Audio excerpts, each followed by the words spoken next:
everybody. So I see some familiar faces on screen. Mohammed, and I see Lewis was also there earlier. Ken is here again, here this week with us. And I just want to recognize some new faces. Thank you for turning on the camera without even me asking already.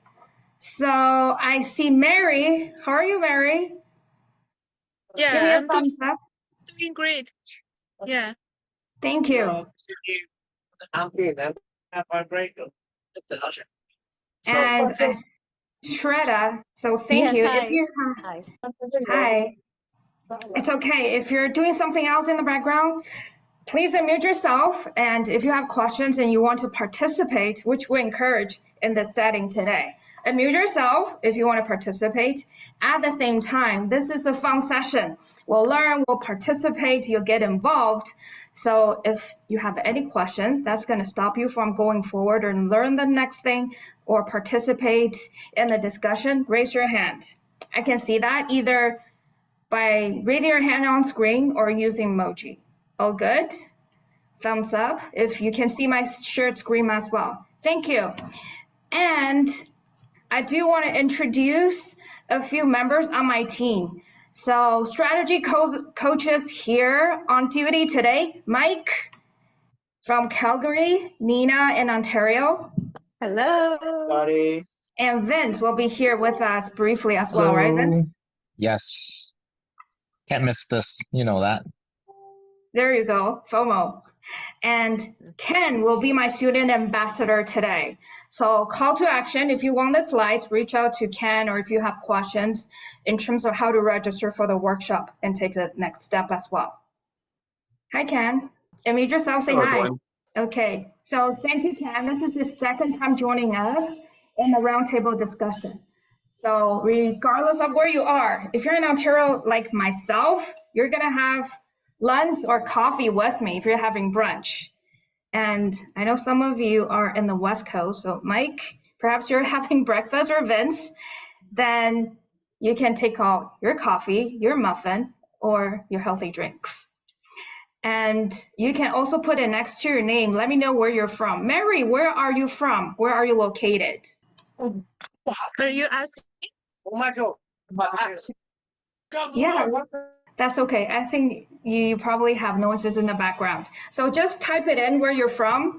If you're in the West Coast, it's probably only 9 o'clock where you are.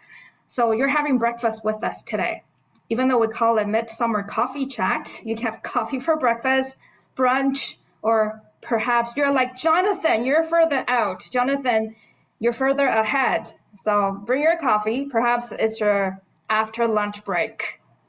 And I have another student ambassador joining us, Richard. Hey, Brooke, good to see you. Good to see you. So Richard will be joining the discussion, and he will let people in, or if you have any questions, same thing, call to action. If you want the slides, it's okay. You can take a picture of the screen, screenshot, or if you just want to reach out to one of us to get the slides as well. So I will get everybody started. First thing first, some housekeeping items. I love it when you focus. Just like this little kid, if you can see him on screen. He's one of my favorite pictures. If you can focus and take out your notebook, take some notes, or if you have anything you want to contribute. And if it's your turn, you can also put down some notes as well. Focus, participate, because if you're just listening, I get that. You have the satisfaction of acquiring some information or knowledge. I can see some of you on screen. You have already been trained, or you're already an advanced student with us. At the same time, even for myself, there's always a little nugget or something that's said in a different way. You want to write it down, or that will stick with you. So Mohammed, for example, he's already a registered student. So he's here more like a refresher. However, it's really when you can apply and take action. And thank you for bringing the pen, Mohammed. You can feel the fulfillment of really doing it. And more importantly, how does it contribute to your goal? So just to get started, some reminder, if you're just reading the slides, it's perfectly fine to do that. However, you might only obtain 10% of what you learned. It's when you're hearing it, turn off the volume. If there's some internet issue, let me know. However, I'm hardwired, so today I should be good. So turn up the volume so you can hear me, see me, or even project it on your TV if you can. You can watch it a few times, so the recording will be available. Also, for those of you who are watching it from YouTube, you can also reach out to us if you have any questions afterwards. So participate, that's where I want you to do today. That's why we have a setting like we do now, because I don't want to be the only one talking. I do want to hear what are your takeaways and what are your understanding of the market you're in right now. And also, 90% of the learning comes when you're participating, or at the end of the session, if you're here by yourself, you want to talk to your partner. And same thing for us. It's when we teach, we think about how do we digest what we just learned. So another way to learn, or another step further, is to repeat it. And that's why I'm teaching. And even though Vince, Mike, Nina, and myself, we've learned it. And a lot of the times for us, it's a review. However, it's when we talk to you and everybody learns differently, say it in a different way, or repeat what we learned is when we reach that 90% of learning. The other 10%, by the way, it's not 100% yet. It's when you're having fun, like these little kids, that you can really remember how it feels like to be in the room here. Because what I learned is that people will remember how you make them feel. You might not remember your grade 3 teacher. However, if they made an impact in your life, you'll remember how it feels like to be in their class. And in the setting today, I want you to remember how fun it is to be with us and to geek talk about real estate. So when you come to the annual conference, or we call it Invested Ads, you're immersed with a group, a room, a full banquet hall of investors. So we're having fun together, talking about our life, real estate. However, it all comes down to you as well. So another housekeeping item, even though I want to be everything for you, I want to be, of course, I'm your power team member. I want to be your accountant, your lawyer, etc. However, I'm not trained as people who invest in a lot of education to do so. So we do everything legally, ethically, and we follow a system. Before you get started, make sure you talk to your lawyer if it's your first time looking at a contract particularly. So I've already given you a hint of who could be on your power team. I'm not a financial planner, not an accountant. I'm talking to you as an investor. So even for yourself, like Richard, like Jonathan, I see you have hats on. Put your investor's hat on. There you go. And think like an investor. That's what you're here to do today. As your mentor, by the way, I'm also one of your power team member. My goal is to help you check your blind spot. I'm not here to give you the fish. We're here, including strategy coaches. The whole team is here to support you. We're not giving you the fish. We're teaching you how to do it so you can feed yourself for life. The most powerful position to be in is to be the leader. So we're here to talk about OPK, leverage other people's knowledge, OPT, leverage other people's time, and OPM, leverage other people's money. It's a safe environment, even though I'm going to give you a lot of real life examples. So you can test drive OPE, leverage other people's experiences, whether it's my example or I gather examples from our team members, trainers on the team, or even students as well. Your goal is not to be the smartest one. You're here to be the one that knows how to put together the power team. And I put down the reminder here to let myself know that I don't have to be the strongest one. I don't aim to be the smartest person. And by the way, I'm not that analytical, even though I teach creative financing. You hire the people who are the most analytical or who are trained to be so you can leverage their wisdom, their courage. And this is your goal as an investor. I'm not here to teach you to find another job. If that's something you're interested in, I know we have realtors on the team as well, as investors and as students. At the same time, think about how you can leverage your team.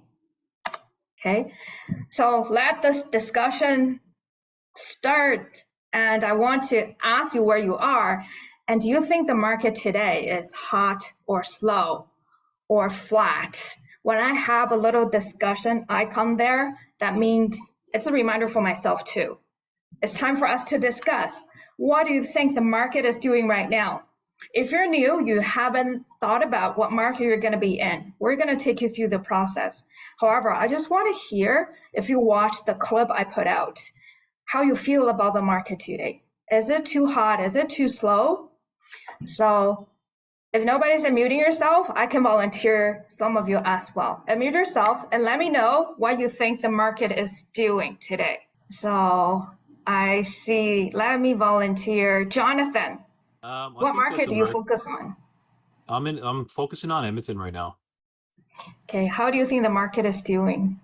I think it's pretty hot. I think it's really competitive right now, which tells me that it's pretty hot. So yeah. Okay, cool. Ken, what about the market you're living in right now? How do you think the market is doing? And Ken is from Toronto, Ontario, by the way. I think it's pretty flat, and condo markets are pretty slow. So depending on what you're focused on, we don't focus on condos, but yeah, it's interesting here. Cool. And Mike, I just want to hear from a different market perspective. Yeah, so I'm in Calgary, Alberta. The Alberta market is, I would say, still pretty hot. We're seeing quite a few offers. The days on market is still rather low. Things are moving. So it can be challenging for some that maybe aren't fully educated, don't have the proper power team, are maybe a bit fearful of the unknown. But it's been exciting. We have a couple flips on the go right now, and things are moving forward, which is always fun. It's always fun. Thank you, Mike. And Richard, just one different market. Richard, unmute yourself. Give me one example of the market in the states you're investing in. I invest in Cleveland, Ohio. And it's for the market that I am in, which is investors market. It is very hot. Properties are gone. Good properties get picked within days. Did I answer your question there, Brooke? Yes. Yeah. I just want to hear the perspective of how investors feel in the market right now. You know, the funny thing is, I asked you about how the market is doing. However, we're not speculators. It really doesn't matter. And there's so many different markets out there. My point is, in any market, I know all of you that just spoken, I know you're also investing in different markets. And regardless how the market is doing, you're still investing actively. Brooke, I was going to say that it really depends on, like, one of my strategies with lease options is still very active. I was in multiple bidding wars, or almost considered getting into multiple bidding wars as well. Chose to stay diligent and true to my numbers and decided to walk away on a couple of opportunities as well. But that was the Windsor market. Vancouver, we have a property that we're actually putting up, and it's over 2 months. It's done different things as well, where some stuff is sitting longer, but the interest rates are helping that specific kind of letting go of that property, because again, we don't invest in condos, ready to let that emotional investment go as well. But each market's so different right now, and again, depends, very strategy dependent. I'm still doing lending on infill land development opportunities, and so those numbers still work, and so it really depends. In which market, Nina? For lending? For lending, and earlier you mentioned lease options. So lease options, Windsor. Mm-hmm. And lending is Kitchener, and condo, Vancouver. Okay, thank you for sharing. And Brooke, I want to say there are times when overbidding makes sense. For example, I closed a lease options deal last month where we actually bid up 30K above asking just to get the property for the tenant buyer. And I also made it clear to the tenant buyer that we will not make up for any appraisal gap, and they're okay with making it up for me. So I don't mind. As Oh, long as the and number works. to Yeah. Richard's Exactly. point as well, Brooke, we spent 70 over listing price, but again, this is a strategy that some of the realtors were using out in Windsor and in other markets as well. We're listing under to attract attention, because a lot of people are doing different things. And so again, working with the right power team members, the right realtors, the right appraisers as well, understanding what comparables are going for, gave me the confidence to put a bid that I felt comfortable with, that I knew I would not be challenged with from a financing perspective as well. So sometimes they underprice it on purpose or list it 100%. low in order to attract. Well, the Yeah. reality is it doesn't matter what they're pricing it for. If the number makes sense for what we're trying to do, it doesn't matter what they're listing it for. We just got to get to the number that we need it at, and it makes sense from there. Exactly. Actually, there's so many nuggets already, by the way. All I wanted to do is to show that, hey, we're all in Canada. Our perception is different, and it really doesn't matter. If you notice, most students, I think Jonathan already mentioned that as well, a lot of students invest in the markets that are growing. So if you see the numbers, 8%, 8.4% in Calgary and in Edmonton or in Alberta, for example, this is on average. So if you're in Ontario, like where Ken and myself are, and Mohammed, the market seems to be going down. However, there's a lot of smaller markets within the province as well. So again, it also depends on what your strategies are. Does the number work? What is your perception of the market? And even so, are we still investing in those markets? So I'm looking at the minus, for example, Ontario. I still invest in Ontario. I'm not holding any rentals, personal reasons, not dealing with tenants. However, there's still ways to invest. That's another topic we can also talk about. And really, I think that's a starting point, even though a lot of the times we're saying, hey, it doesn't matter how the market is doing. Because I can show examples going both ways. Toronto home prices dropped. And if you're buying a house and you're sitting there and waiting for your, for example, forever home, is it a good time to get in? If it's a flip, are you building family homes? Is it still a market you can get into? By the way, it's interesting that I've found a property that went down by $1.2 million. This is an actual listing, by the way. Just out of curiosity, I want to know what it's like to live in New York City. So I was looking at, hey, it's actually not as expensive as I thought.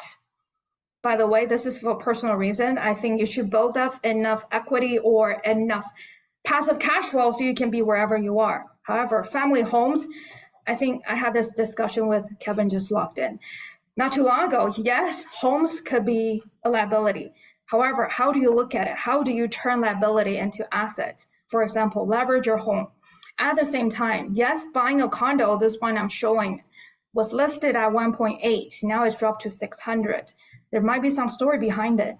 However, if that's something that you want, make sure you build asset in order to afford that.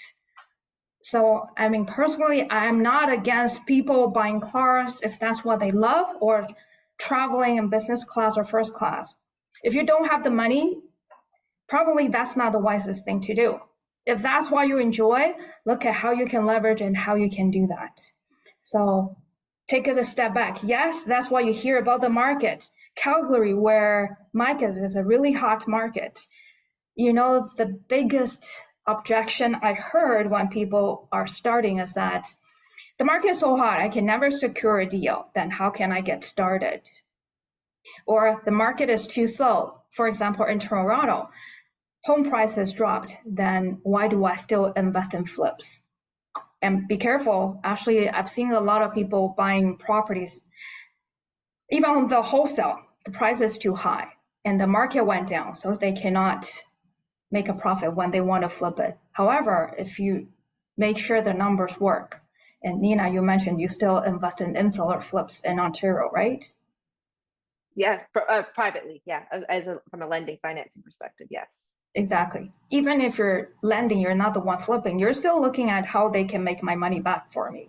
Oh, So, it's so important, Brooke. I feel like so many of us have heard recent horror stories even out in the media right now where you have some bigwig financiers arranging mix and loans, and again, when the numbers don't work or people have become overly ambitious, lots of people are in a deep hole as well. So understanding really how to run those numbers yourself, even as a passive investor, to make sure the returns make sense and that your money is secured, because you're wanting your money to work harder for you. And so whether or not you're swinging the hammer or you're facilitating a contractor or you're just passively investing, you need to understand the deal, the numbers. It's so important. You need to, that's a very good point, because I think a lot of people don't know what to do in that case because they're not sure how the strategies work. So Nina, even though you're not the one picking up the hammer, you understand how it works. Do you look at multiple exit strategies as well? Multiple exit strategy. Oh, go ahead, Nina. Yeah. Multiple exit strategies. I want to understand track record, history, timelines, best case scenario, worst case scenario, and absolute worst case scenario. And at the end of the day, making sure funds are secured no matter what, and a return is there. Again, I'm not looking to hope and pray. If that was the case, I'd buy lottery every week. I'm looking to make my money work. So yes, we're not buying and praying because speculating leads to liquidation. I'm showing you the number just to show that, hey, market can go any direction. However, it could still work as investors. Mike. Yeah, I just wanted to add to that, even as a private lender, because often we do see people with money, they just don't know what to do with it. And they're like, you know what? I don't need training. I'm just going to lend it out because I know the returns are great. And to Nina's point, you're still at risk and you're gambling on your money because is it a good deal? Is it something that, are they trusted? Do you know them? Do you like them, etc.? You gotta, as a lender, you have to kind of, the way I see it is position yourself as the bank. When we go to the bank, are they just throwing money at anybody to give them a mortgage or whatever? No, they want to vet the deal. They want to ensure that their money is protected and also growing. So as a private lender, you do need to understand how to run the numbers. You do need to understand the deal and start to really think like the bank so you can continue to grow it. So I just want to throw that out there on top of what Nina had said. It's critical to know the strategies. Yes, thank you, Mike. So actually, we've probably gone a little bit ahead because I know a lot of people are still new. We actually already help people overcome some obstacles you might have in your mind. Because like I mentioned before, the reason I picked this topic is I see people feeling it inside of themselves. They are actually wondering, the market's too hot. I cannot get in. The market too slow. It doesn't make sense. So I do want to know, really dig down a little bit, what is really stopping you? So Ken, if you can help me pull out the poll. Okay, so you can start to choose what is really stopping you. And that's also probably the reason why you're here with us today. If you want to conquer fear, you just want a little bit of motivation, knowledge. So even if you have already been investing, I'm also listening to what your experiences are like. I'm also learning myself. Also, do you need the support, the network, other people's money, time, knowledge, experience, whatever it could be?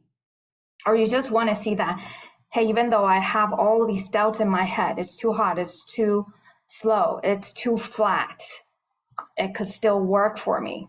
Okay? Are people changing the answers? It's moving around. Okay. Okay, we can end the poll and share it with everybody. Can everybody see the share results? I can. Yes? Okay, good. So actually, people are here to conquer fear, knowledge, and have some support. Perfect. So yes, I started the discussion by asking, how do you feel the market is doing today? Because people always fear the market is not doing what they're predicting. By the way, I see strategy coaches and some investors, student investors, are speaking with a lot of confidence. And that's because they have the knowledge. I can tell you honestly, we carefully vet the deals. That's because, hey, of course, you have some fear because you want to do things right. At the same time, if you have the knowledge, it could definitely help you to see how you can navigate through different obstacles. And that's the whole point. With the time we have, an hour and a half, we can exchange information, share experiences. And for some of you who are new here, I do plan to go through some of the basics with you. However, it doesn't mean that with an hour and a half or even an hour of teaching that and learning and being here with a very supported group of people, you're ready to take action. Think about, okay, what else do I need? Perhaps if the network is the OP something that you are really looking for here. So thank you, Ken. We can stop sharing now. I know most people are here because you want to learn more. You want to leverage the network here. Nina, I see your hand is up. Yeah, sorry, I don't want to take away from your presentation. No worries. We're here to discuss. Something that's coming to me when it comes to fear and the market and, oh, it's flat or it's down or it might go up in, next year.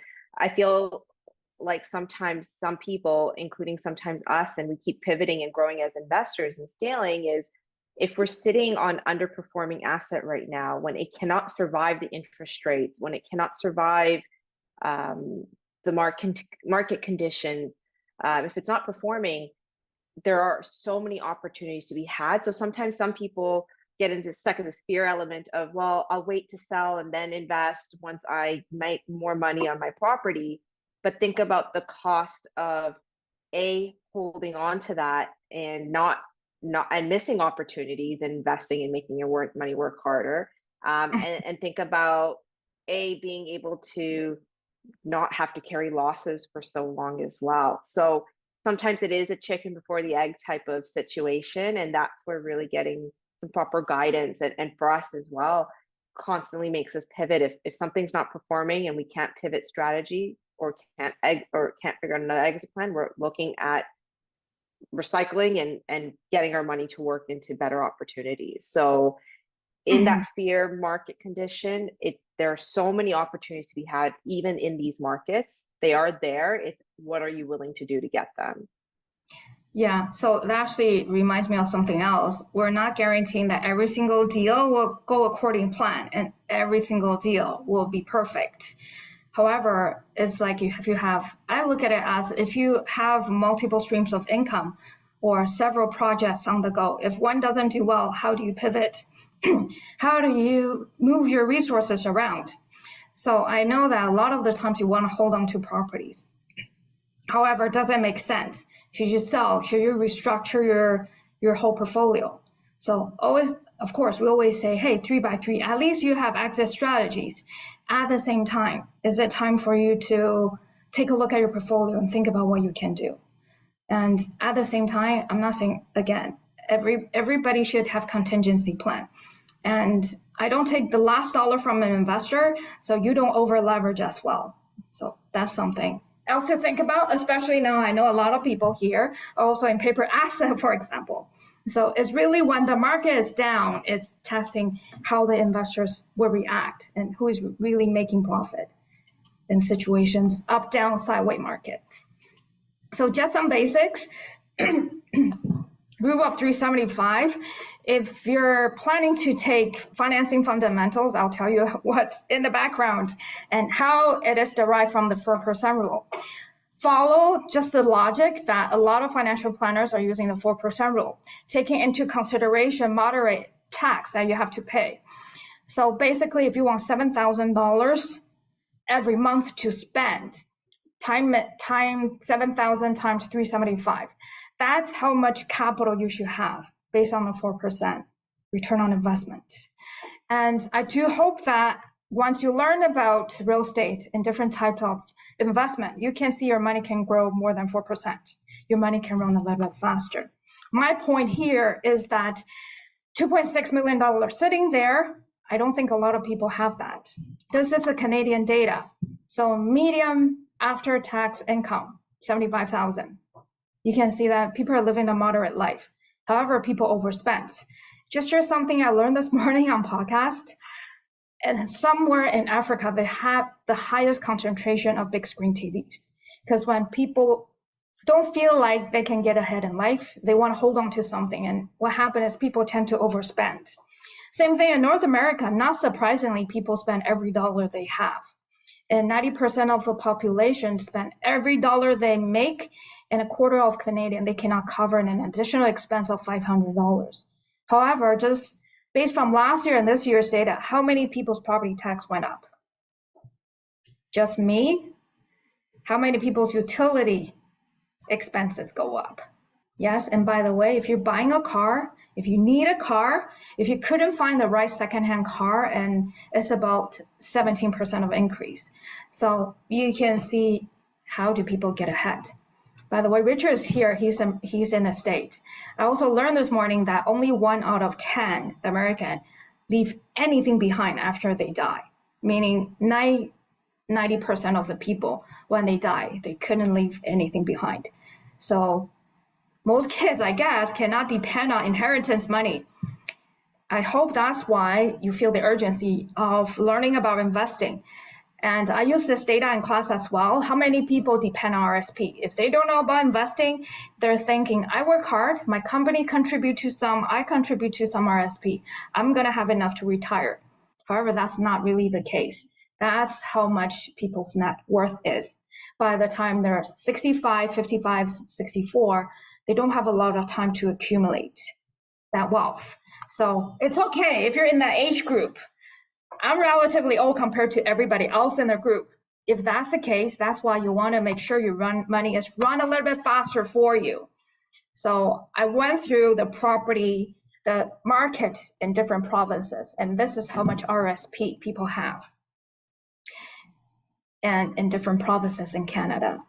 And I just recently called CRA to see how much TSFA I have. I actually had a lot of room I didn't know, because I was thinking, oh, $7,000, $8,000 a year. How much can I accumulate? If you're old enough like me and you started to contribute since it was available, there is a significant amount of money you can invest tax-free.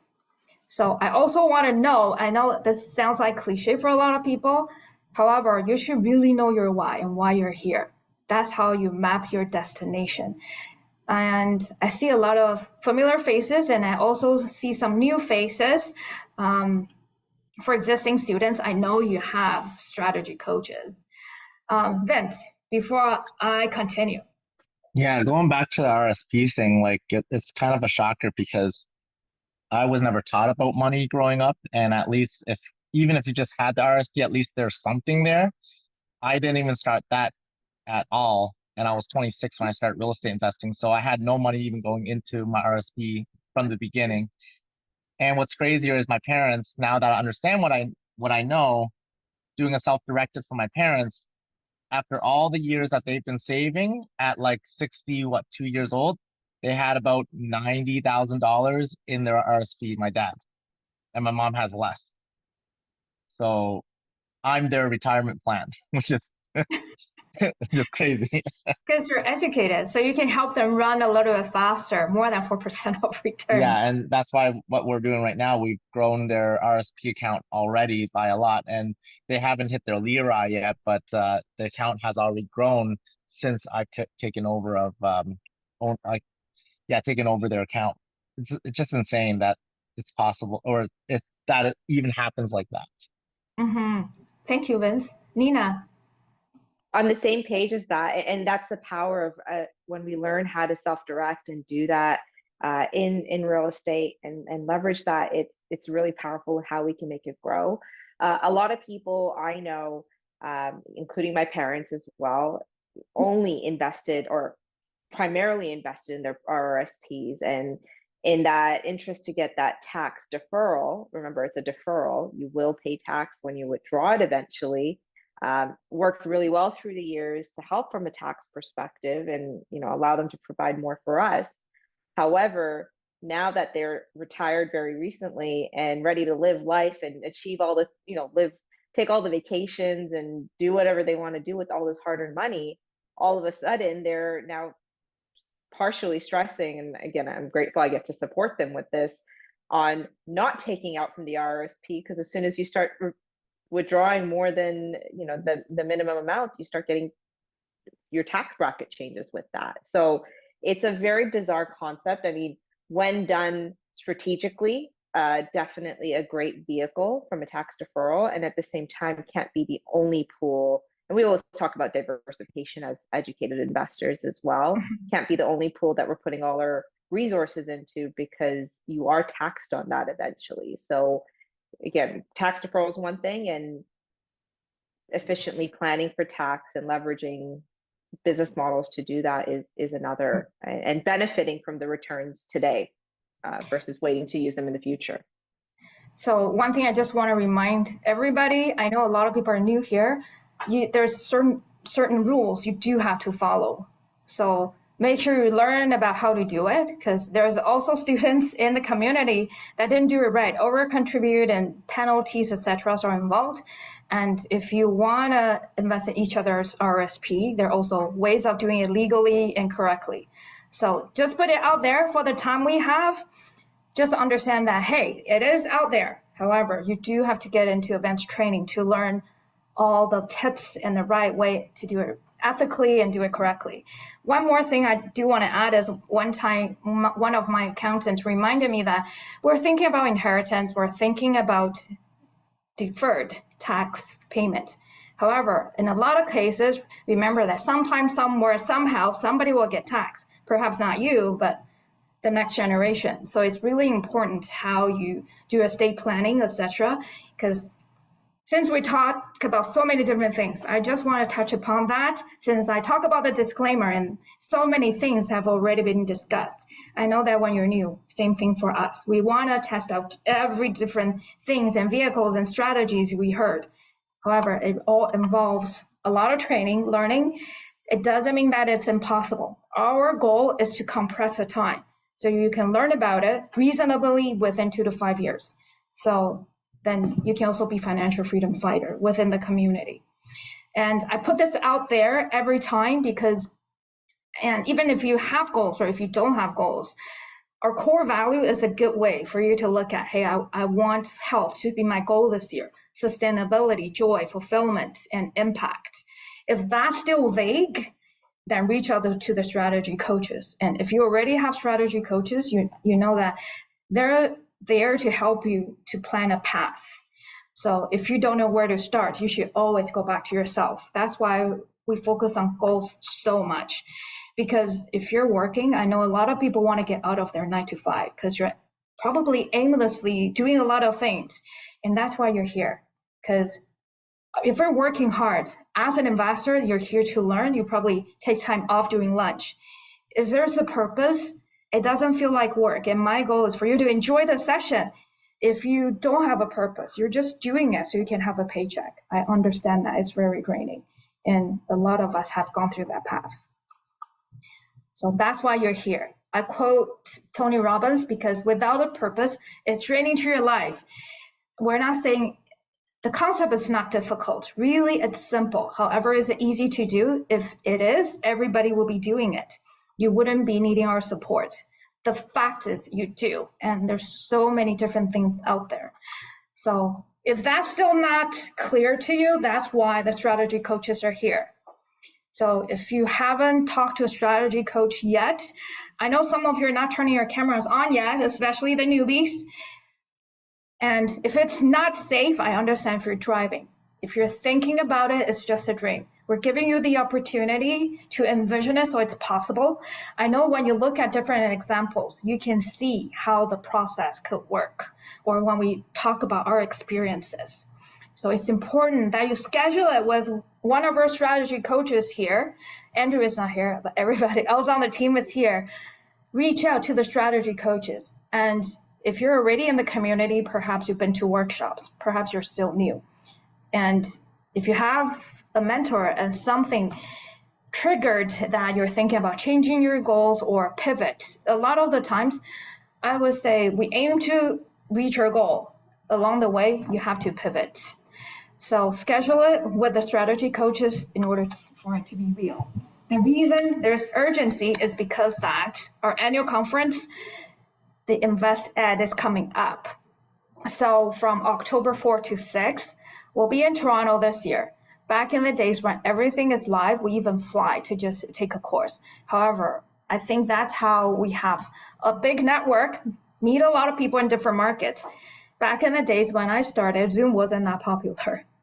So we had a lot of phone calls, and we actually meet investors in person. There's still a lot of value for you to do that, even for existing students today. If you have been to it once, you know how stimulating and how much energy, and sometimes we draw from it to get us going for the next year or even for the next little bit. So today you're here joining me, the webinar on covering opportunities in different markets. Toughest market is because I don't think there's a toughest market, because like the weather, everybody complains about it. It's too hot, it's too cold. And even when it's perfect, it's flat, people are still complaining about no activity. So toughest market is how you see it. However, the point is for you to take the next step. I'm going to take you step by step. If you're new, again, talk to a strategy coach so you can understand what your next steps could be. And also, the next thing is just spare 3 days for yourself. This is really for you to get trained, for you to invest in yourself. So we've actually gone through some fundamentals already just by talking, and to make sure that you do things the right way, following the system. So fundamentals, and I will go through the basics of some strategies just for you to see what are the possibilities. By the way, if you're new here, I always tell students to present their deals in Mastermind Collection, where all the students come together in the community. You can present your deals. You can learn about what's new in the market. And sometimes we have speakers. Sometimes students present their deals. We even talk about books in some cases. So my goal here is for you to just see it doesn't have to be complicated. Anything I present, by the way, this is supposed to be the first step. Even though some trained students are here, and you might think it's a review. However, when you talk to new investors or other people who want to do what you do, they won't give you 3 days. Perhaps they'll give you 10 minutes, 5 minutes. So look through how we go through each examples. Maybe you can utilize that skill to talk to your investors, or napkin close when you only have 5 minutes, 10 minutes, or even a coffee break. Nature of different strategies. Good deals are found, and you're here because I hear so many objections. They cannot even find deals, let alone get deals created or get creative on the deals. So the first step, get the deals found. However, if you don't know how to create a deal, you probably don't know how to spot a good deal. So that's why you're here, to learn. Good deals are found. Even sometimes you have to perhaps bid over asking price. And I think it's true that if you get every deal, you put an offer in. That means you over offered. And if you're not a little bit embarrassed when you put in an offer, perhaps you left some money on the table too. Okay. And it's not always about money. Always think about what's behind it. So for example, sometimes you put in an offer and it's not accepted. Perhaps it's the terms. You're not getting what the sellers want. So we'll go through that a little bit. I do want to make sure you take a step back, thinking about what is my purpose? Why am I doing this? Why am I spending an hour and a half with Brooke, with Nina, Vince, Mike, student ambassadors, Richard, and Ken? Take a step back. Doesn't matter what your purpose or at this point you want to focus on. For Ken, for example, it could be community, right? And if you have kids, Mike, I know you have 2 kids. It's so easy to have a purpose when you have kids, especially you spend a lot of kids with them and you see how cute and how much hope that they bring you. And you can see the future a lot of the times when you have kids. And I do want you to also think, how can I contribute to the community? So that's why we're all here. Take a step back, what it means to you when it converts to time, about resources you have. We always say you buy and sell so you can create capital, so you can buy and hold to create wealth. If you're at the point you don't think you have enough capital yet, think about what earned income that you could probably invest your time in. So fix and flip, one of the strategies, if you're taking the fundamental class, distressed properties, and usually when the transaction happens quickly, so you can flip paper. Wholesale is another fundamental class. That's gonna talk about, you have to trade your time for money. I get that. We talk about, we wanna be the banks. Before you could do that, or before you have capitals to do it, think about what you can do. And sometimes we talk about zero money down. And I do cautious students that you always think about a win-win. If you're only taking advantage of the situation, that's not what we're here to do, especially when we talk about distressed situations, not just the properties. Always think about the win-win. What can I contribute? Everybody has something to contribute. I didn't think I had anything to contribute because I didn't work for a very long time. I stayed at home for 10 years as a stay-at-home mom. I don't have any savings at the time. And when I started learning, I knew nothing about real estate except holding and praying.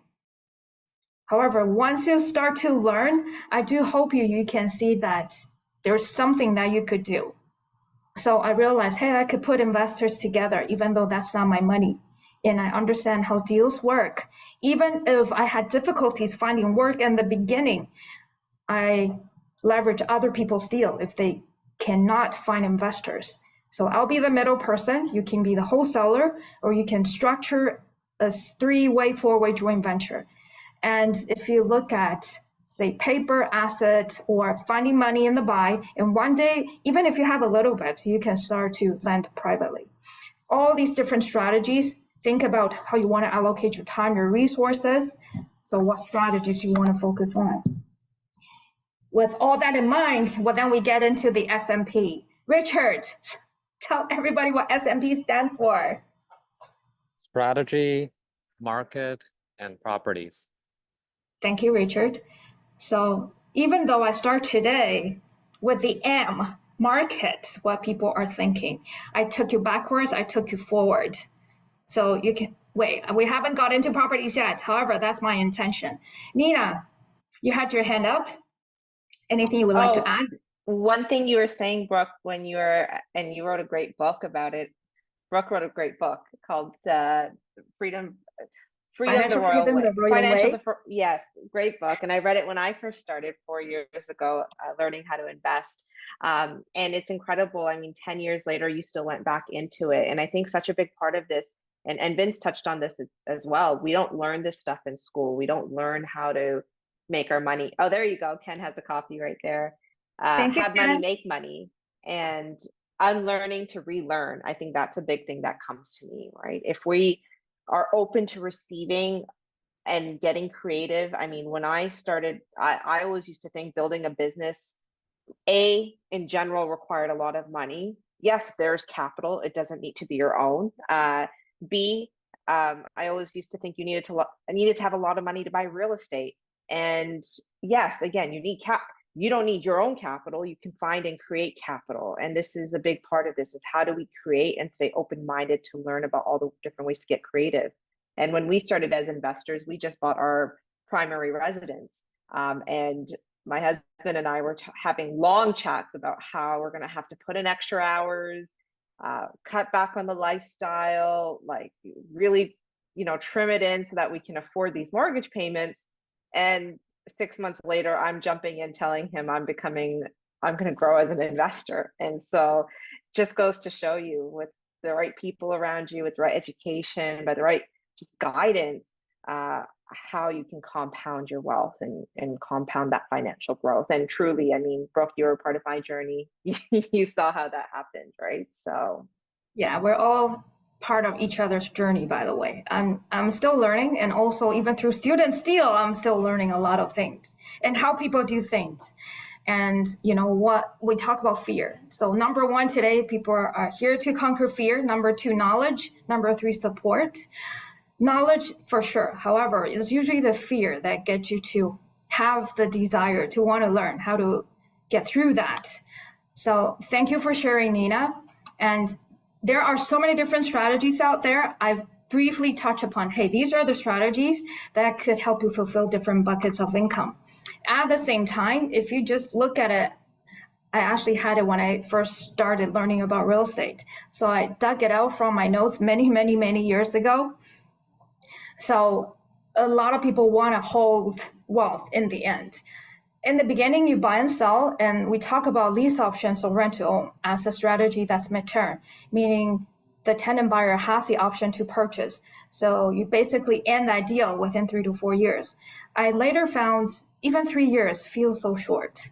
once you're in the game for a while. So think about how you're gonna preserve the wealth. And this is not absolute, because I also learned something.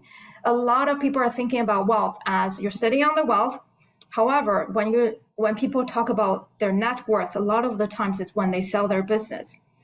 When they sell the business, can they sustain the wealth? Can they find another deal? Continue to do so.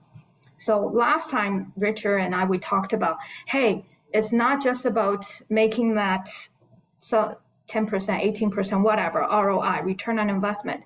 Can you continuously do so? That's why one of the things we put down is sustainability. And I can tell you in the beginning, I was quite exhausted. And Richard, we talked about it. A lot of the times when you really want to run, that's why the support is so important. You might feel exhausted and you want to prove that, hey, what TYT teaches really works. So you have to put in the work. I have to say, as much support we want to give you, you still have to put in the work.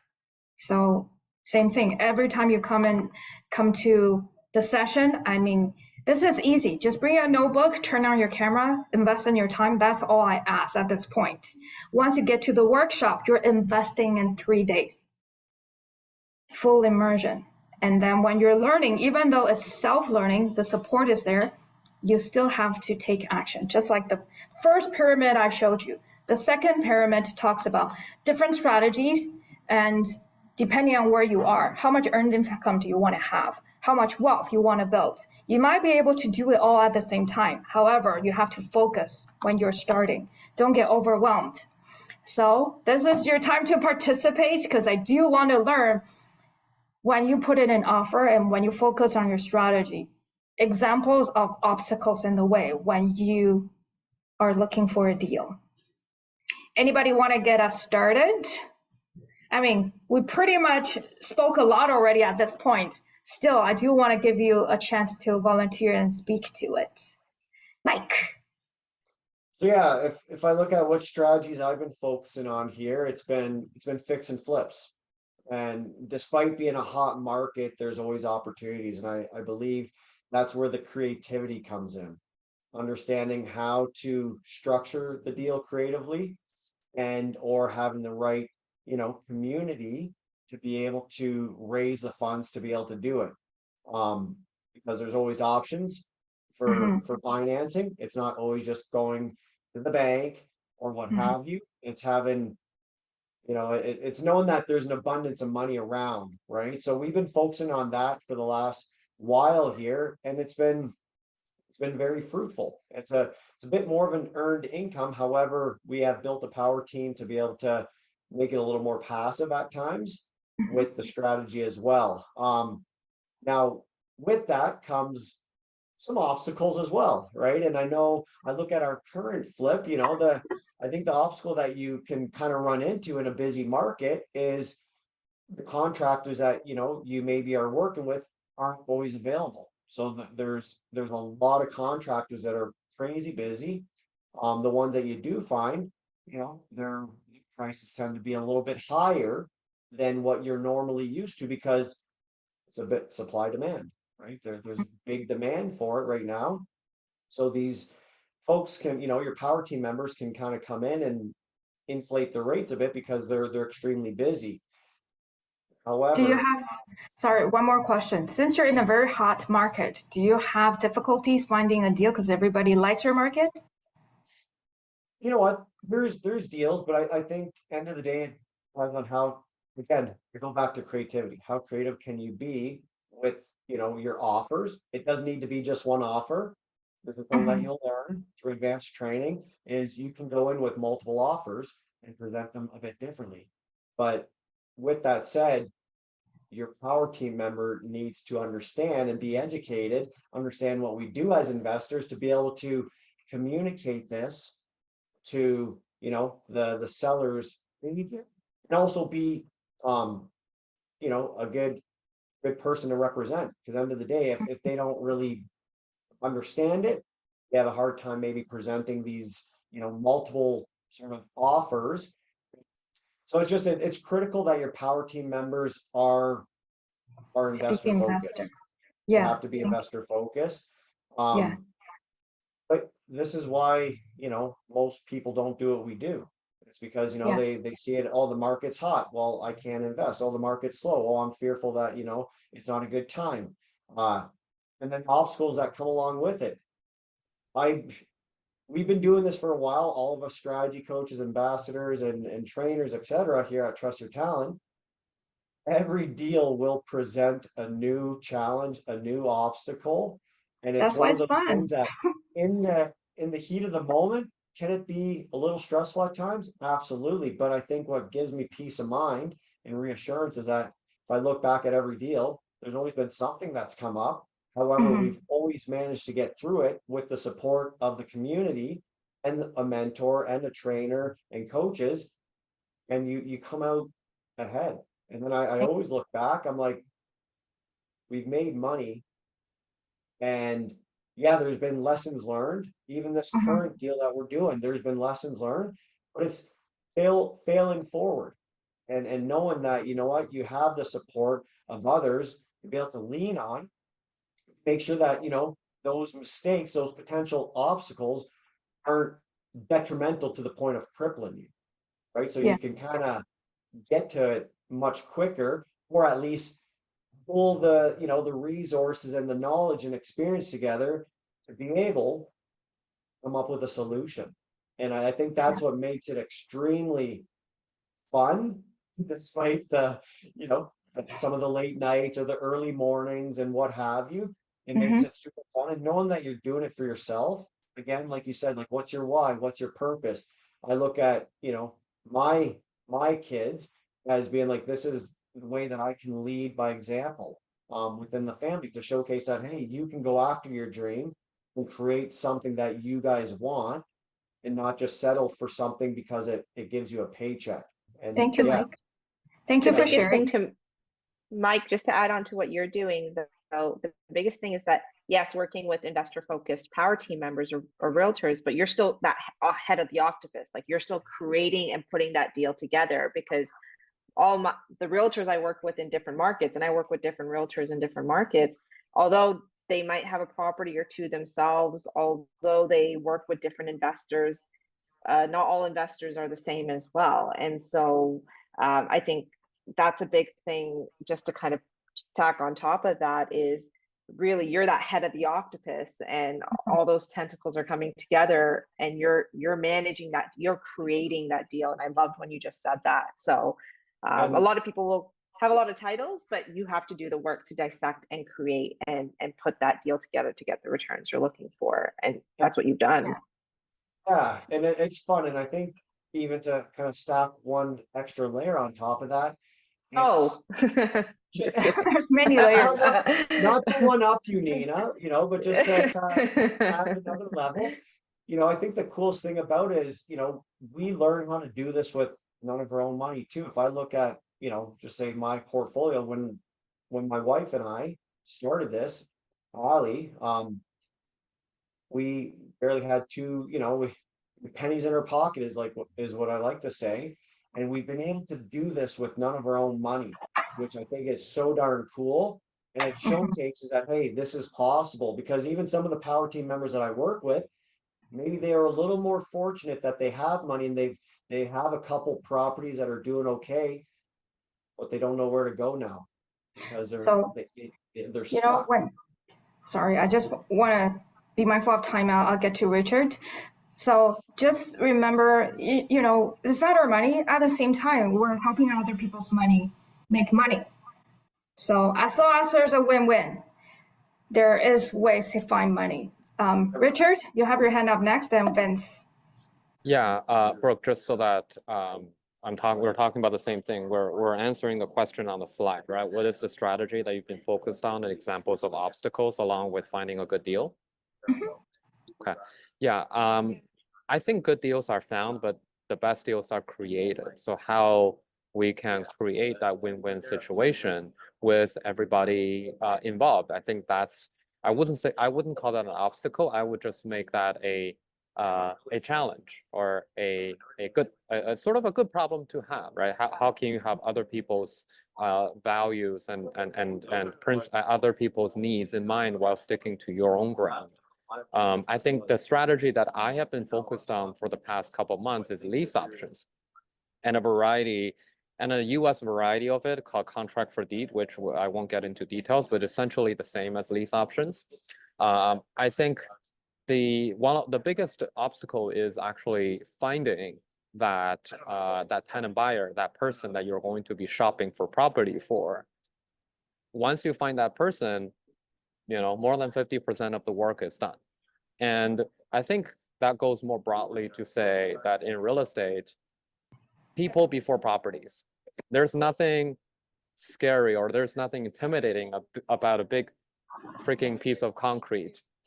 No matter what it is, it's objective. It's there, right? Get an inspector, get a contractor. They're going to tell you all about it. It's the people in and out that makes or breaks your business. So in a way, I like to say that I am not in the real estate business. I'm in the people's business, right? So I think managing people and meeting people where they are and having their needs in mind and finding ways to fulfill their needs while getting what you want is probably the $1 million question of how you can get started on your how you can take off your real estate business. Thank you, Richard. Vince? Yeah, I just want to start off by saying, like, so who in the room here, just by show of hands, like, drive a car in this room? Do we all drive a car? Yes? And when it snows or when it rains, do we just say, nope, obstacles in the way, not going to drive today? Or are there places that we have to go or want to go? So we're like, you know what? I understand how to drive the car and therefore I'm going to go. You never know what's going to be on the road. You don't know the pedestrians or other crazy drivers out there. But the only thing that at the end of the day is that we're trusting ourselves and our ability to drive that car. And real estate investing, as Brooke was saying, like, the weather is always going to change and people are going to complain regardless. However, when we're investing in real estate, the market's always changing, and understanding all these different strategies allow us to pivot when we need to pivot. And so given the market that I'm working in right now, it is Alberta, so Edmonton and Calgary. And I am doing other markets as well for different strategies. But right now at this moment, I have a few lease options that I'm working on. And despite it, I mean, even if all of us in this room here did 3 lease option deals, it's literally a drop in the bucket. There's more than enough opportunities out there. And that's just given in Alberta itself. And despite the market being the way it is, because there is a lot of people moving here, it's also a great opportunity because there are people moving in looking to get into their own home. Either they're getting pushed out of the market or they're coming in from a different province and they didn't save up enough money for down payment. And so those opportunities are there. Now, it does pose obstacles as well because the market is hot and some people are getting pushed out, so it skews our numbers. But not to say that it's impossible. So my biggest obstacle right now is finding the home at the right price for my tenant buyers for lease options. Thank you. Thank you, Vince, for sharing. So yes, there's obstacles and you still have to figure a way out if this is really something that you want to do, like anything else. And I think at the end, you'll find that it's worth it. I mean, Mike is a freedom fighter, so he got out of his 9 to 5 recently that he shared with the team. So I just want to keep your mind open. And the fact that you're here, I know you already start to have an open mind, because even for myself, I have a lot of friends. I mean, at my age, people have been working for some time. I so want to convince them to be investors, and because I've already seen what it could bring me and everybody on the team as well. A lot of the times, people are so stuck to their own ways. And I think we're lucky because in my generation, I don't think our kids have the same benefits. Some people still have the company contribute to or matching their retirement, whatever they contribute, or stock options, etc. However, you're here so you can take control. And sometimes people are too comfortable to be in that position. They might want to be your investors. However, even my investors, I want them to know at least how it works. And if they just want to take advantage of whatever interest we could provide, all good. However, I do hope everybody could have a life, even though we talk about different income. I want your earned income to be something you choose to do with your time. Because let's be honest, earned income just means trading your time for money. And I'm doing that now because teaching for me is earned income. Regardless, that's something I want to do. And even if earned income is not your main source of income, then you could get to the point where you can choose what to do with your time. I think that's a true definition of financial freedom. Sure, covers your basic expenses. How many of us just want basic expenses to be covered? I know you want to get to the next level. How do you measure it? Personally, I measure it as choices that you could have in terms of your time, your resources. So to get us started, I want you to see that yes, there are opportunities out there. And even though Mike is in a very hot market, Mike, how do you usually find your distressed property? Distressed owners or properties or your contacts? My contacts typically, right? I've been leveraging my power team who has deals. And with that said, it can come from a realtor, a wholesaler, or others. So a lot of the times it's distressed owners or not just distressed properties. Sometimes, sure, financially distressed. And I found a lot of the times, if you're looking into, say, for example, income property, they hold the property for 20 years, 30 years. They're personally distressed. Probably the property needs some work. And another objection I heard is that if it's profitable, why would the seller want to sell? Well, I love what I'm doing. If I'm doing the same thing I'm still working, I'm in my office, by the way, with production floor right here. If I do the same thing for 30 years, I will still be wondering if I want to copy and paste my day-to-day. So sometimes that's why. And sometimes I show a clip of, a father looking for a shark, not because they're not profitable anymore. They want to pass it down to somebody else. So yes, there are opportunities. If they're tired, if they're old, remember one core value, health. That's another big reason, health, why people want to unload some profitable investments. So opportunities might be hard to find in some people's mind. I don't want that to be your obstacle. As simple as this. I'm not going to insult you. I'm just going to ask you, can you see the worst house on the street? Just tell me yes or no. Yes, there you go. Sometimes we say drive for dollar. I mean, a lot of people already took advantage of rebuilding. However, the opportunity is still there if you see one like this. So questions, everything is intentional. Everything we do today that I do with you, everything we arrange for the discussion today, everything is intentional. There's a purpose. When you ask questions, remember why you're asking the question. How long have you owned the property? And VTB or seller financing could be something that's more advanced. And back in the days when there's no realtor.ca, no Zillow in the States, people have to negotiate. So that means that it's probably limited in terms of how open the market is. At the same time, a lot of people use seller financing or vendor take back to get the property, meaning the owner currently or the seller will still be on title, or they could be your financing, they could be your bank. That way they save on, for example, capital gain tax. Or who could be better as to somebody who teach you how or share their experience, OPE. So if they own it for a while, they're going to accumulate a lot of capital gains. So maybe there's a lot of equity.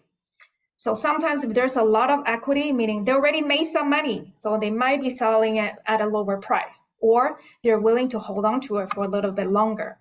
Find out what their pain point is. If they say, I just want to manage it anymore, help them manage. They could be on title, and you can also share some wealth. Where is the property? And where of the property do you like the most? Emotional attachment. See how you can negotiate.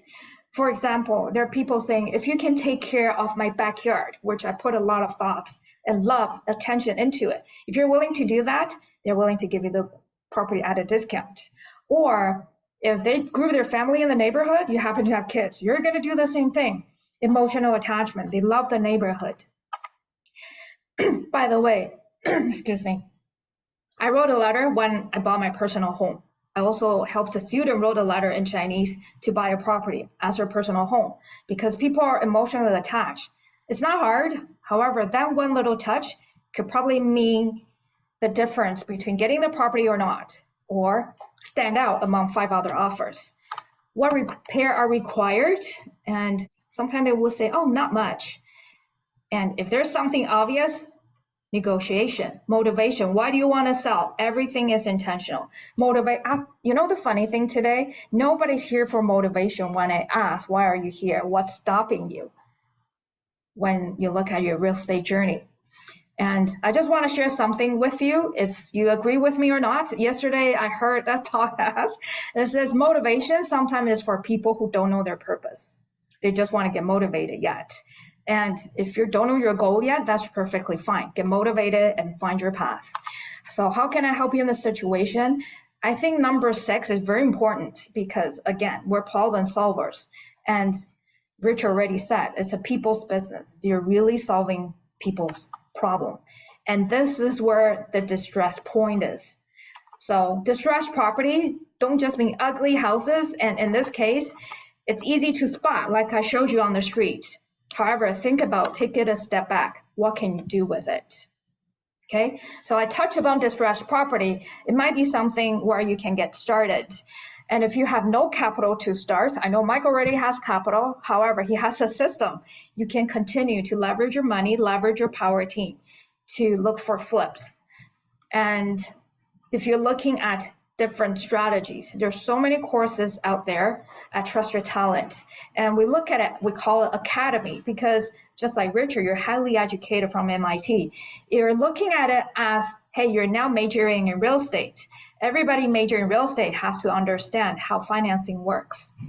And perhaps you still need statistics when you're learning about engineering and physics, etc.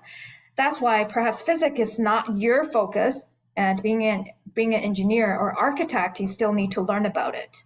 So we look at 3x3, even if you're focusing on being a bank, being a lender, what are you going to lend on?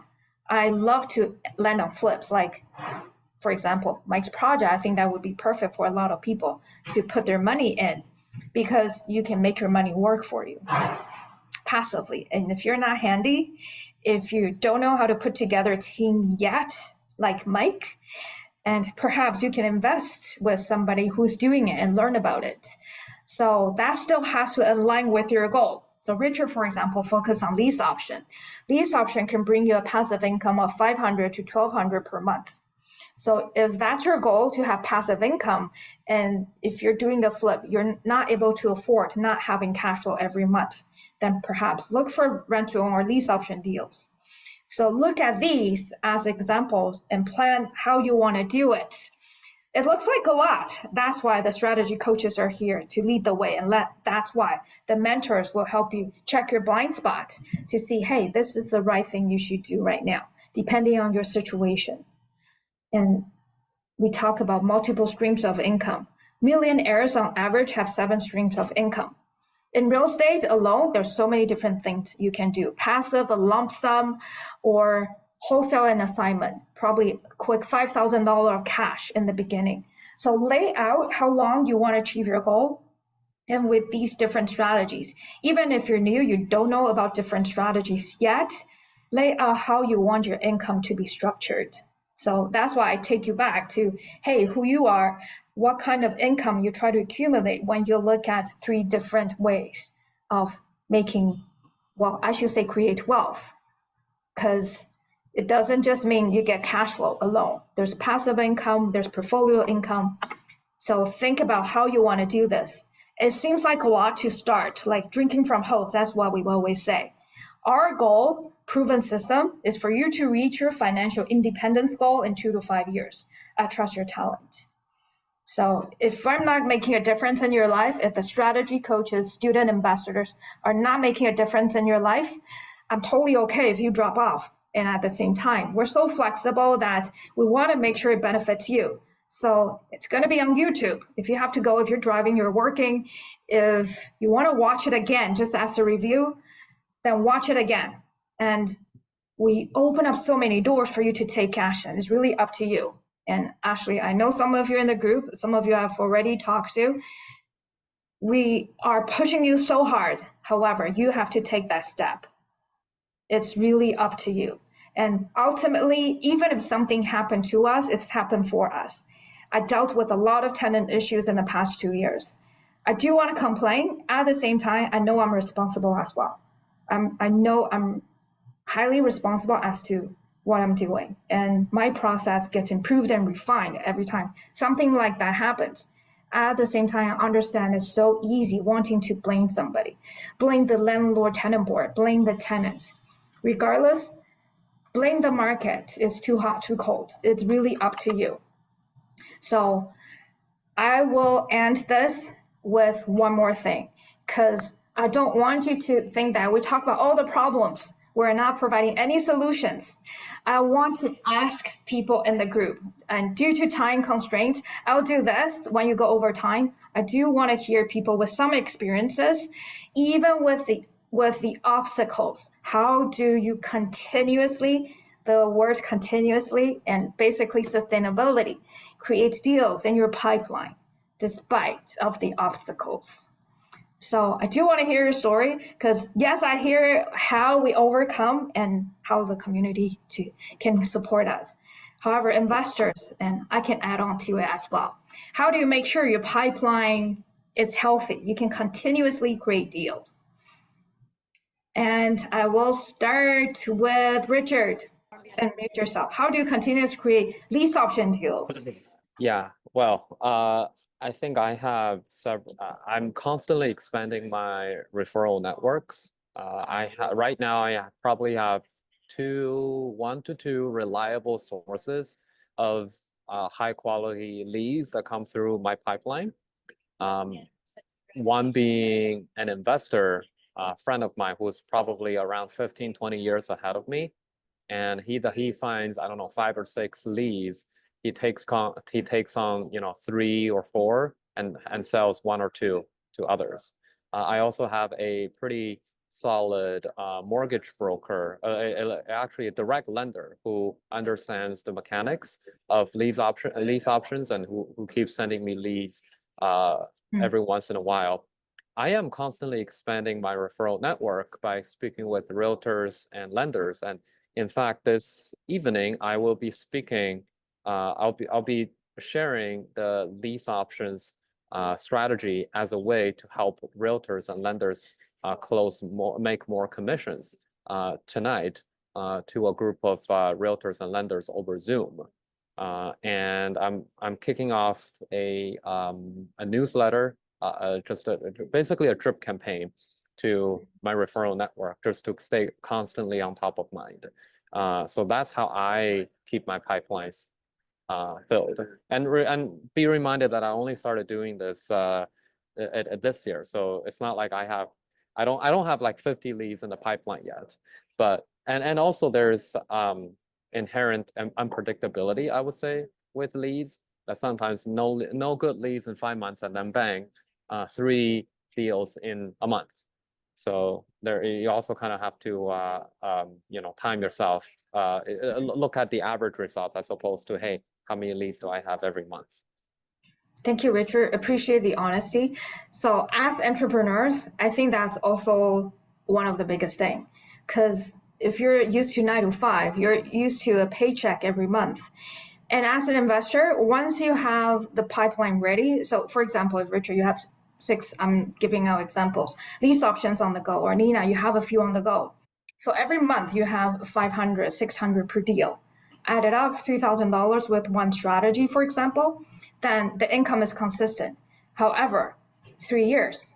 And I think that's a good thing, because that reminds you constantly have to be on the top of your game, or you have to pivot, or perhaps then you accumulate some capital. How you're gonna make sure you have consistent income coming in. And I'll tell you personally, when I invest heavily in private lending, well, perhaps the flippers I work with are doing too well. They've finished flipping in 6 months, 8 months. Then I felt like, well, that's it. I have to make sure my money is working again. And I think that's good in the beginning, because then you know your money is coming back. This person is reputable. They're going to pay on time. And then gradually, like Richard said, we constantly have to expand.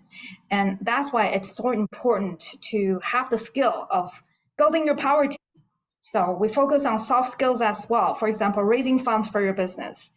And I have realtors that I work with so well, or mortgage brokers. However, all of a sudden they pivot. They don't want to do the same thing anymore. They decided to do vacation properties, or they pivot as well. So even for, by the way, real estate lawyers. So Mike and I have a real estate lawyer in Calgary. However, he got so busy, he doesn't do closing anymore. Only cash close, he would do it. If there's mortgages too complicated, hey, they can pivot at the same time. You have to constantly pivot as well. So that's one other thing I heard. Just summarize what Richard said, your network and your ability to build your power team. That's his secret to make sure the pipeline is ongoing and healthy. So Nina, and then I want to hear from Mike. Yeah, I mean, each strategy, and this is where we're not putting all our eggs in one basket. For myself and our portfolio, we're constantly looking for, I really break up my strategies in short, medium, long term. Short term, I'm doing the lending and trading and all, again, done in a way where I have the utmost control. My medium term strategies in lease options, and then my long term in multi-unit, where I can really do that wealth generation bit. So I'm taking care of my immediate cash flow needs. I have some in the medium term pipeline with great double-digit returns, and then in that long term wealth generation with the multi-units and GPLP structures and things like that. So I think that's a big thing is, and with that, because I'm diversifying the different strategies, I always have something in the pipeline. I'm not worried if, you know, I don't have an active lease options on the go, or if I'm doing a qualification period. And that's where with lease options, similar to what Richard was saying, I'll get a lot of leads from different places, realtors, mortgage brokers, my website. However, a lot of them, especially if they're through my website, are tire kickers. When they come from a power team member, they're a little bit stronger of leads. So Richard, awesome that you're doing that webinar tonight. That's super cool. With multi-units right now, there's lots of unrealistic expectations from sellers in terms of price points and selling points. And so I'm not actively acquiring right now in that. However, Q1 of next year, maybe I will, as I have some lease options close off. So this is where we have a plan in place, and we're not stalling as investors. We're still scaling and growing and working on multiple projects at the same time. So basically what Nina said is what I'm presenting on screen right now. You can think about yourself as overall as a portfolio. So everybody's different. I do think everybody should have short-term, mid-term, long-term goals. However, if you really need the capital at this moment, perhaps you're focusing more on the short term to accumulate capital. And for myself, I thought I purchased a few properties for long-term investment. However, my goals changed. So I actually sold some of my long-term investments quicker than my lease options end. So you constantly have to pivot. And by the way, it's also how you structure it. I always give this one example. Even if it's a long-term hold, I call it income properties because I don't think you should hold a 5-unit if it doesn't cash flow. It's not an investment. So I always put down as cash flowing income properties. Otherwise, you should liquidate or look at your portfolio or look at how you can improve the performance, for example. Regardless, the point is if you're joint venture with somebody, and if I joint venture, say with Ken, and we have a 10-unit apartment building. However, even though we're joint venture at this time, I'll tell Ken that in 5 years, I want to get out. So now it's become, or even 3 years, because I want to have flexibility. I want to see if our joint venture in 3 years will work. So that long-term strategy will become shorter. Or if Mike is flipping a 5-unit, even though it's an income property, we sold it in 3 months after he finished stabilizing the property. So again, normally it aligns with the terms, the type of financial instruments with different strategies. At the same time, you can still get involved in different vehicles and structure it in a different way. So do keep this in mind. And when you're looking at different strategy or when you're thinking about it, I'll give you another example. One of my investor, we wanted to invest long-term together. However, he had a heart attack. So he decided that I'm no longer going to invest with anybody in any project for more than 3 years. I'm okay with that. I can replace this capital and find other investors. However, sometimes personal situations change. And one of my lease option, they were perfect tenant buyer, immigrants starting to build credit. And the kid developed a rare disease. They have to be in downtown Toronto, near St. Joseph Hospital. So they were there in less than a year. Usually you won't profit. Luckily, Toronto market at that time, not Toronto, it's in Orangeville. The market was doing well. However, even though it's a lease option, we want to hold it as a midterm. Situations change. Now it became a flip. So again, you have to understand how everything works. It sounds like examples. You're just moving things around and learning how different things in the chart mean. Mike? Oh, okay, unmute it. Find my mute button. Yeah, so I'm going to answer it from a bit of a different perspective, because I know for some of you that are on this call here are probably brand new, and it's like, well, we, pipeline of deals, like we don't even have any, like how do we even build a pipeline? So if I kind of go, put myself back in the shoes of when I first started, what worked for me was letting people know that, hey, I'm getting educated. I'm learning how to do this, the multiple strategies. I have trainers, I have, now mentors that are walking the path that I'm looking to walk. And I think that helps instill some confidence when you're talking to people. Now, like what you probably heard this many times throughout this Zoom meeting, is it's a people business.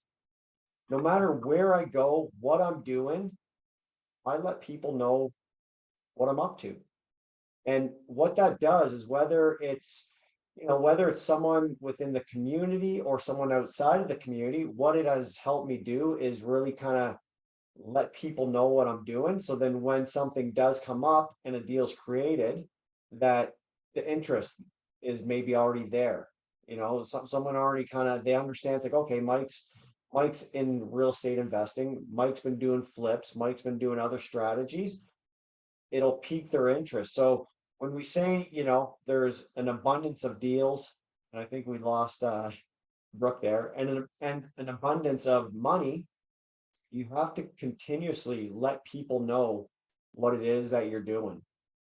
And whether you have a deal, in your back pocket or not, it's to always bring it up in one way, shape, or form, no matter where you are, because when that deal comes up, I find that conversation becomes a little easier to have because they already know what you're up to. You've been talking about it, you've been showcasing it.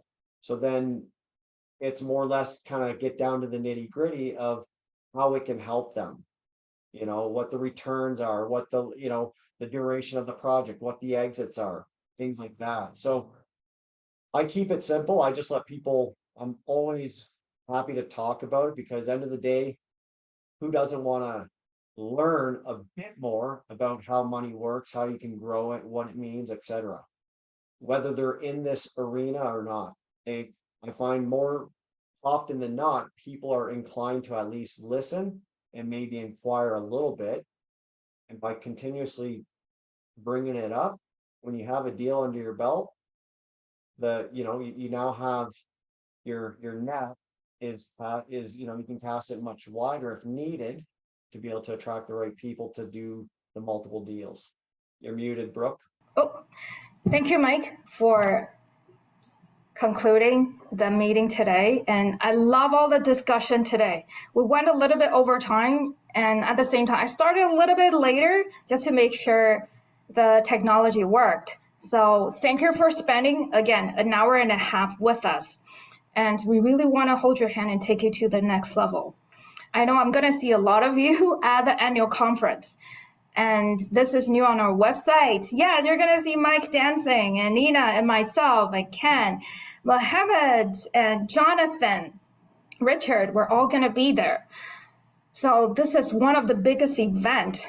In case you haven't registered yet, take a picture of the QR code. And this is the last webinar before the annual conference Invested Ed. Every year, we aim to improve.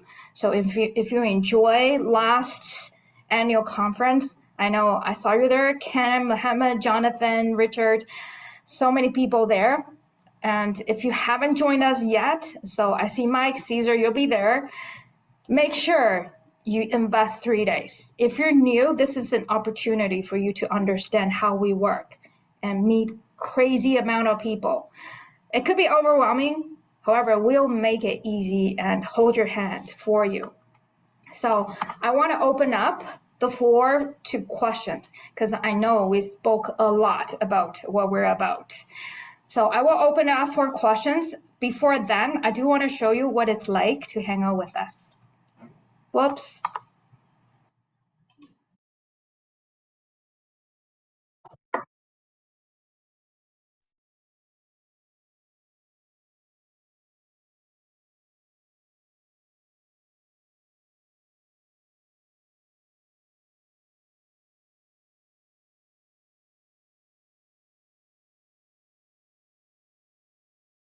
There's no music, Brooke, just as an FYI, if there was meant to be.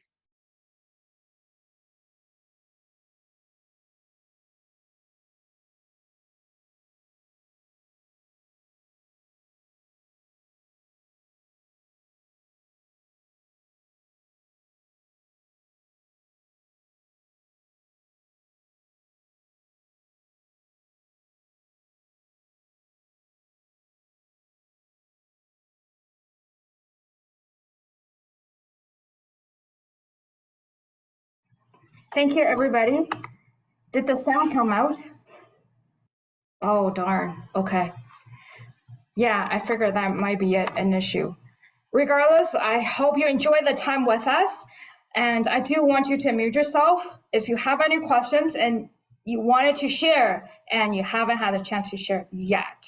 And mute yourself. I do want to hear even comments, advice, or how we can do better. Ken, unmute yourself.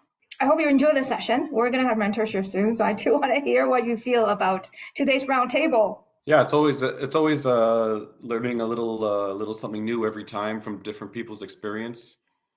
You know, I love the networking side of this. How Richard said it's a people business.